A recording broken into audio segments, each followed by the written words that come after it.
These two barristers and militants of the Cameroon Renaissance Movement Party were brought to the disciplinary board of the party following failures to comply with the duty of resolve and loyalty. Jementa, you come back on the story and the burning issue at the helm of the Cameroon Renaissance Movement Party with some political scientists and others, as you report. Despite the exclusion of Barrister Tamfu Richard from the National Directorate of the CRM Party for insubordination, this did not serve Barrister Michel Doki as an example. This, as the vibrant militant posted last June 7, 2023 on her Twitter account, that Maurice Kamto is not the CRM and the CRM is not Maurice Kamto. This outing led to an immediate disciplinary sanction, a move which sparked a lot of reactions from some political scientists. Dr. Bamejo Herman and Joshua have this to say. It is some sort of indiscipline that Maurice Kamto is trying to handle. President Kamto is not different from President Biya that he has always criticized. Look at his recent manifestations. Because he failed in the presidential election, he refused his party from running from the parliamentary and municipal elections. Meanwhile, his party had won a lot of popularity during the presidential elections. It shows he doesn't have the intention to represent and defend the interests of the people. Look at even at the issue of the respect of the mandate. He's going for the third mandate. Look at his age. The political scientist Dr. Bamejo Herman further highlights some rules governing political parties functioning. If you are indisciplined to party hierarchy, it is normal that you should be sanctioned. But you need to talk on what basis are you saying that. I think that basically Ndoki, on the other hand, she has a right to her opinion, and she would also feel that it is okay to support another candidate within the party. Since it's a democracy, we're talking about democracy here, and democracy means that everybody, they should have equal right to contest, they should have equal rights to be voted, and persons should be able to vote or to elect them. And if reactions from political scientists continue to pour in, Michel Doki on her part reaffirms her stand to run as president of the Cameroon Renaissance Movement Party, worth noting that an elective congress has been scheduled for November 4, 2023. Jementa in that report. And to something else, the first contingent of 263 Muslim pilgrims have taken off from the Garwa International Airport to Saudi Arabia. The governor of the North Region, Zhang Abate Edi, representative of the Minister of Territorial Administration, Paula Tanganji, was on hand to bid farewell to the pilgrims while handing down directive from the president of the National Hajj Commission.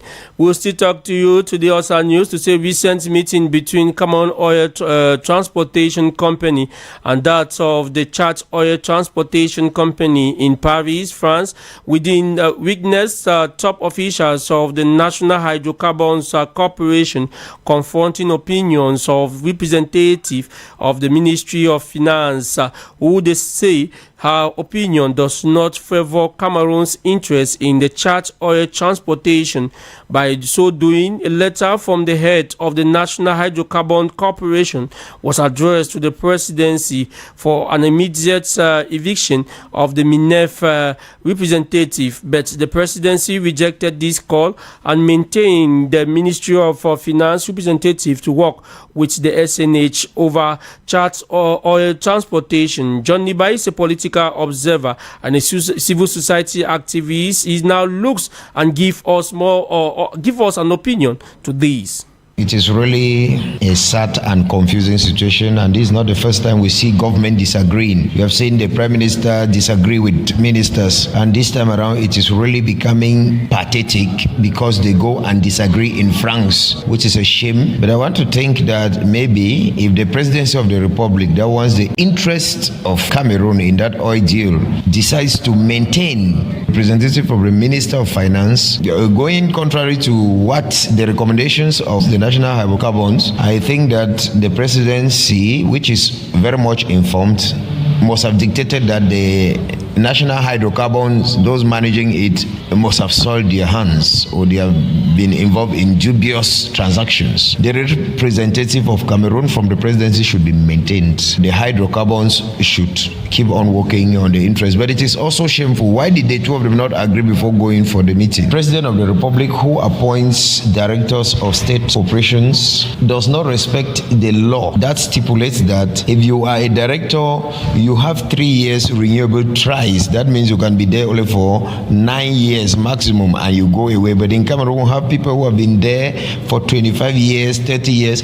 That is for the president's own selfish interest and those people. I don't know whether they are using magic on him or even the press has written, called names, and the president does not want. So he cannot say that he does not have a hand. He carries part of the blame on what is happening in hydrocarbons and other state corporations that have been managed by directors that have overdue their stay following the law in Cameroon. So there is a problem there, and the president of the republic knows better where that problem is. It is only him and Ferdinand Gongo who can try to sort out that problem so that peace should reign again between Chad and Cameroon, and so that the image of Cameroon should be preserved.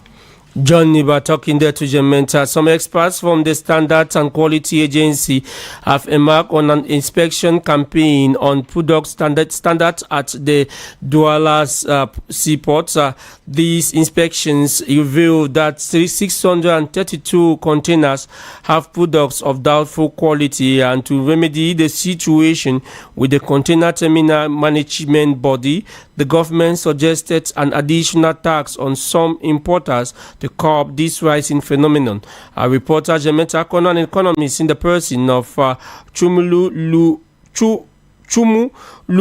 Eugene, to find out if such move can hinder the importation of doubtful products in Cameroon. Take a listen to what he has to say. I think that bringing in taxes to prohibit people from consuming poor quality goods is an issue, and for the government to actually resolve this, the government needs to eliminate these goods from the market. In as much as these goods are in the market, the price increment as a result of increase in taxes will be shifted to the consumers, and the consumers will still bear the burden. Though the quantity of the goods consumed will reduce, but the consumers will suffer. What are the measures put in place by the government to make sure that after this tax imposition, prices will not be increased? Prices will be controlled, because if taxes are imposed and prices are not controlled, it will have no effect in the market, because the price will simply be shifted to the consumers, and the consumers are the ones suffering at the end of the day, despite the fact that the quality goods are poor. Madam, I will propose that if the government could put measures to just eliminate these goods from the market, I think that would be the best option. If a good is poor and it's not good for consumption, it should not be good for consumption. The government should eliminate these goods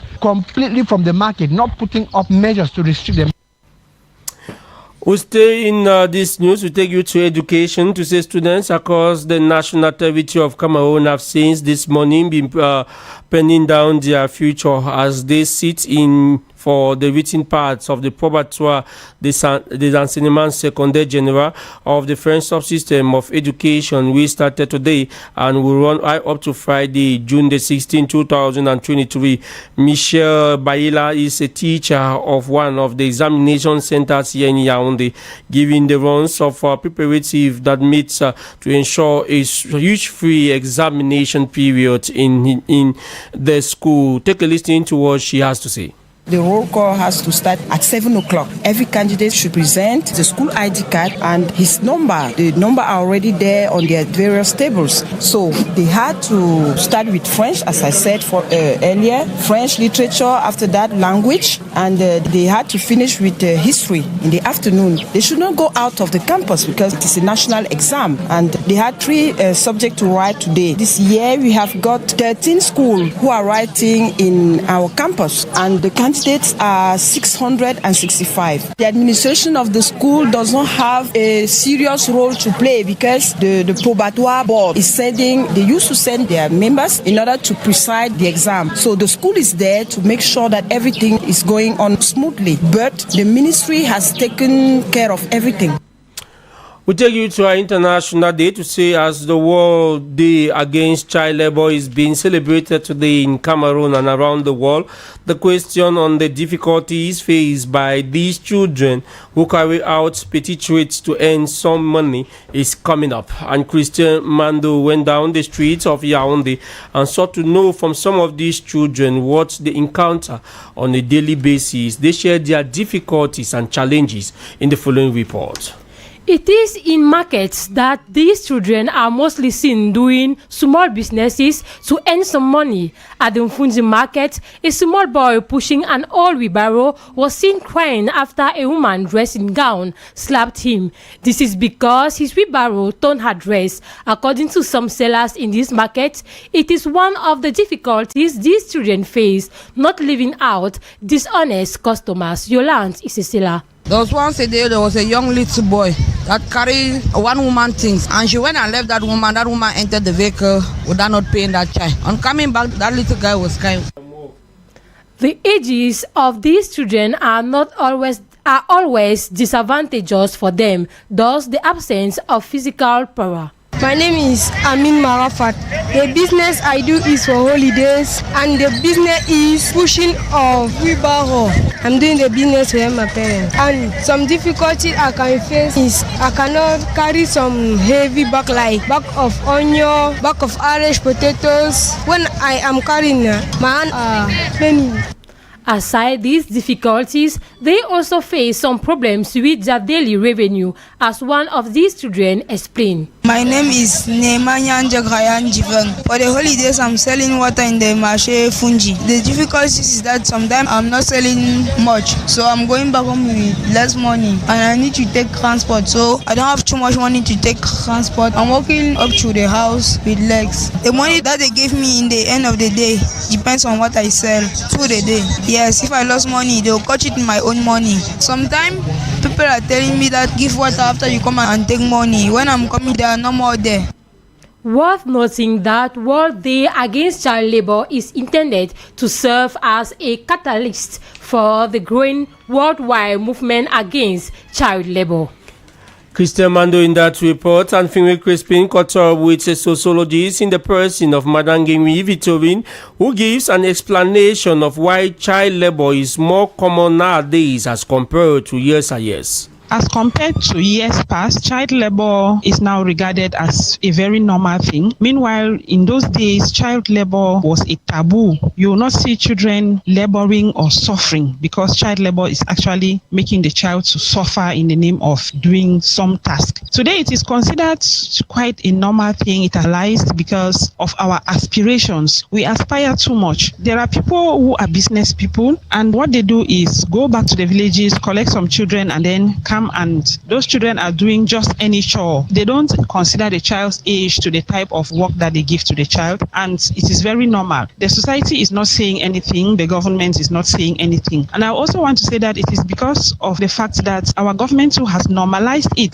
We don't have institutions that are put in place, even though there is the social service, but they don't follow up to see that these children are actually suffering. And social justice for all and child labor is the theme under which this year's edition of World Day Against Child Labor is being celebrated, instituted by the United Nations. The day is intended to raise awareness about the urgency of eradicating child labor in our society. The UN believes child labor can be eliminated from the world if people and government focus on the root cause and understand social justice and child labor are interlinked. Eva Etonge Maya is a human rights activist. She begins by explaining what child labor is all about. Child labor is coming like an activity whereby you expose a child and where you hinder his education, you hinder his development, because normally they will tell you that the child needs to sleep for him to grow better. But so when a child will get up maybe at 4 o'clock to start a job, maybe and sleep after midnight, you don't expect that child to grow in good conditions where they expect him to grow for him to have a better future. So for me, child labor is any activity where you expose a child who is maybe below the age of 14, between 14 and 18 and to some activity where his education, his development will be jeopardized. The first cause is poverty. Poverty in societies. You combine the poverty issue with the issue of education because today we still have a lot of parents who are not educated, and that is how it goes from parents to children. Because when the parent is not educated and he's living in real poverty, the tendency is that he's not going to go and steal or to do otherwise for the children to be educated. And some of the children, either in their houses or they are being sent to some family members who maybe misuse these children. And the human rights activists runs by outline in the following excerpt some ways to cope the phenomenon of child labor in our society. There are many regulations that are there to fight against child labor, but I think the main thing that must be done in a country is to strengthen the legislation, maybe to make sure to capture all the instances of child labor, because for me it's a complex phenomenon. They must make sure to capture all the instances where you can speak on child labor and make sure that they take appropriate measure to fight against this child labor. Beside the legislation, there should be a matter of information, sensitization at the level of families and also at the level of enterprises for them not to continue to use children in this difficult situation. And also there must be a matter of protection, because it's not all to sensitize, to educate the society or enterprises or maybe children themselves, but also you must fight the cases that are already known. I will take you out of the country. First up in Nigeria, where Nigeria's new president Bola Tinubu has broken his silence on the issue of ending the fuel subsidies since making the announcement that it was gone when he was sworn in a fortnight ago. The decision led to a rapid rise in petrol prices. Using a speech at Nigeria's Democracy Day holiday, President Tinubu told citizens, "I feel your pain." In exchange for the ending of the subsidies, Mr. Tinubu promised that he will repay Nigerians through massive investment in transportation infrastructure, education, regular power supply, healthcare, and other public utility that will improve the quality of life. But he said that sacrifices must be made. This is one decision we may bear to save our country from going under and taking our resources away from the stronghold of a few unpatriotic elements. We stay out of the country to say officials of the Democratic Republic of Congo says at least 40 people have been killed in an attack by an armed group on a camp for displaced persons. A local ethnic leader in the eastern Ituri province says the number of casualties could raise as many huts in the camp has been burned down and more bodies could lie in their shattered remains. Monday's attack has been blamed on the Sediko militia, drawn chiefly from an agriculturalist Ludu ethnic group, which has a long-running feud with Hema patriotic pastoralists in that country, and it has also been blamed on for the attack on Saturday, in which 7 people earlier died. In Uganda President Yoweri Museveni tweeted on Sunday night that he was still in isolation. The social media statement following rumors that he has died after contracting COVID-19.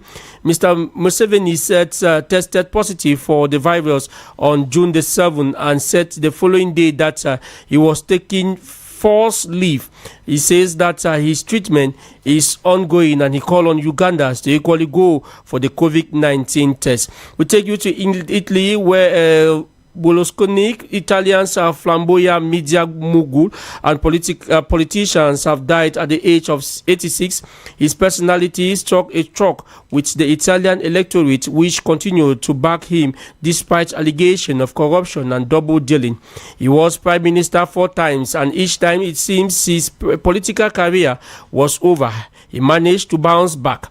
9 years after he was banned from public office for tax fraud, he was back in parliament, elected to Italy's Senate before he turned 86 in September 2022. It was often his private life, his fondness for surrounding himself with young women, and the insurance scandals that made global headlines. He died in a hospital in Milan after being treated for lung infection and leukemia. And to talk sports with me this afternoon is Evans William Jobati. Good afternoon to you, Evans. Good afternoon, ABEL BELA SAMARI. We begin with cycling to say the International Cycling Tour of Cameroon just ended yesterday at the 20th May Boulevard here in Yaoundé. The tour, which began in Garoua, ended up yesterday at the Yaoundé 20th May Boulevard with Morocco's Ashraf Et Dokmi emerging winner of the final lap from Bafia to Yaoundé over a distance of 122 kilometers. Before revealing the overall winner of the tour, it is important to note that Algeria's Hamza Yassine won Saturday's stage 7 from Bangante to Bafia. Let's now listen to Absalom Monono, senior divisional officer of the Mbam and Inobu in the central region, as he spoke after the round over state media. I'm very happy that the federation decided to choose Mbam Inobu to host the final of the 7th lap and the takeoff of the 8th lap to Yaoundé tomorrow. We are very happy because no major negative incident occurred during this lap in our division, and our population came out massive to encourage the cyclists, and we've noted with satisfaction that as Cameroonians we're expecting to have a Cameroonian win this lap, but as a nation that loves sports, that encourage sports, we congratulate the winner of this lap. On the general classification table, Morocco's El Kourajit was crowned this year's International Cycling Tour champion with a total of 20 hours, 35 minutes, 52 seconds, while Michael Boris Chenche took over the title of the best Cameroonian cyclist in the tour with just 37 minutes, 12 seconds behind him. And we'll talk about the AfroBasket 2023, where the fixtures of the male and female category have been made public. The draws were made over the weekend in Mobutu, Mozambique, ahead of the AfroCan and AfroBasket male and female championships slated this year. Saturday's pairing saw Cameroon's intermediate Lions basketball national team sectioned in Group D with DR Congo and Mozambique in the AfroCan Angola come July 7 to 16, 2023. As for the women's national basketball team, they will compete with Mozambique and an invited nation by the FIBA in Rwanda as from July 28 to August 6, 2023 in Group B. Abel. Yes, we talk football this time. 8 teams have qualified for the quarterfinals of the Cup of Cameroon. Who are they? Yes, before getting to the quarterfinalists of the Cameroon Cup, we remind our listeners that the competition went on over the weekend in Garoua, Douala, Bafoussam and Yaoundé. The most shocking match of that day was Edin Sport of Laleke, who had a satisfactory victory over title contenders Goton Sport of Garoua, 2-1. Meanwhile, Fovo Club of Baham created a surprise by eliminating a strong Canon Sportif of Yaoundé side at the post penalties, 7 shots to 6. As for Colombe Sportif of Ja and Lobo, Trash Union Sportif of Douala, 2-0. Stade of Banjul had a considerable win over Stade Rennais of Melong, 2-1. As for PWD of Bamenda, defeated FAP of Yaoundé in a 1-0 match. Regional League club Hilltop Strikers of Bamenda met an experienced Stade of Bertois in a 0-1 score, and Elite 2 champions Victoria United of Limbe humiliated CFF Les Champions of Garoua in a 4-0 game. The quarterfinals will be comprised of Victoria United to face Fovo Club of Baham, Colombe of Ja and Lobo will clash with Edin Sport of Lalike, while Stade of Banjul and Stade of Bertois will scrub shoulders, and finally PWD of Bamenda will be looking forward to a satisfactory sanctioning Dynamo of Douala. Abel? Yes, before you go, let's talk about the Cameroon versus Mexico encounter that ended on the early hours of Sunday. And the scoreline situation was 2 goals on other sides. The indomitable Lions of Cameroon showed a different face by drawing with FIFA's ranked 15th team, Mexico, in the early hours of yesterday in San Diego, USA. The boys of Coach Rigobert Song opened scores at the 37th minute and 61st minute of play in the light of Brian Bomo and Carl Toko Ekambi respectively, but due to some misunderstanding were being caught up by die-minute Mexican equalizers at the 45th and 90th minute with Israel Reyes and Kevin Alvarez. After the encounter, we cornered a football coach in the name of Coach Clifford. Let's take a listen. I wasn't impressed with the player starting lineup. The players who played the match, I don't know if the coach is using a strategy to test some players. I don't know. We're leading them, so there's still some wins, some players that are there that were not. I'm sure they were not supposed to be there, but I'm sure with coming time there will be things in order. The team will balance. I only pray that Andrea should be back to the team, because his presence will help us a lot. Then although we were playing a side, Mexico side that used most of the players were players of the Mexican league. It's not called most of the players that are based from foreign, that are playing foreign league. That is why we should have won the match, not.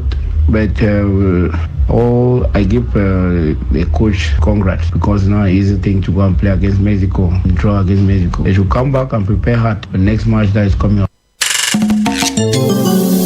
And thank you very much, Evans William Jobati, for that our Monday Sport File. Let's walk on Florent Goyam, who is here with a summary of this newscast in the French language. Good afternoon to you. Good afternoon, Abel. Masso Acte 3, plus que 27 jours avant la cérémonie du tirage au sort de cet événement, prévu le 9 juillet prochain au Palais Polyvalent des Sports de Yaoundé. Mais pour l'heure, de nombreux mutualistes se ruent dans les différentes agences Rena Prove Finance SA afin d'être à jour sur leurs cotisations annuelles. Celle-ci leur donnera droit aux lots et avantages de la mutuelle d'assistance et de solidarité. Ce 12 juin 2023 est journée mondiale de lutte contre le travail des enfants. Portée à l'initiative des Nations Unies, l'édition de cette année a pour thème « Justice sociale pour tous, éliminons le travail des enfants ». À l'étranger, Italie, Silvio Berlusconi est mort. Surnommé l'immortel par sa longévité en politique, il a été sénateur et homme d'affaires, entre autres. Après 30 ans de règne, Silvio Berlusconi décède ce lundi à l'âge de 86 ans des suites de leucémie.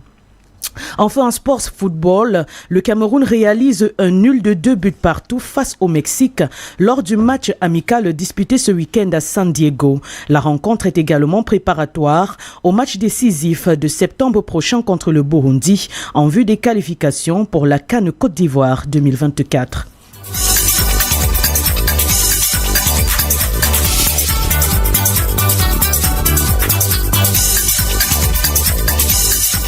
And it is with that summary in the French language that we wrap up this edition of our 2 p.m. newscast. More newscast will be yours at 6 p.m. Royaswa Bileng, the team keeping you company this afternoon. We have Romiale Kume, our sound engineer, plus our copyright clerk, Jamari Otu, our video editor on our Facebook/YouTube page, we are FM Cameroon. The news was produced by Ewatus Nduye, news edited by Gementa, coordination by Director General Jean-Pascal Tala. General supervision was ensured by Reverend Pastor Bisa Emmanuel Noy. For presentation, my name is ABEL Bela Samari, and sitting next to me is Raisa Pake for the second part of Fresh Air Royal, in which we are going to have past practice, plenty of music, the second topic of discussion. Good afternoon to you, Raisa. Good afternoon, ABEL Bela Samari. C'est exact. Okay, I unseat myself for you, Raisa. Stay blessed.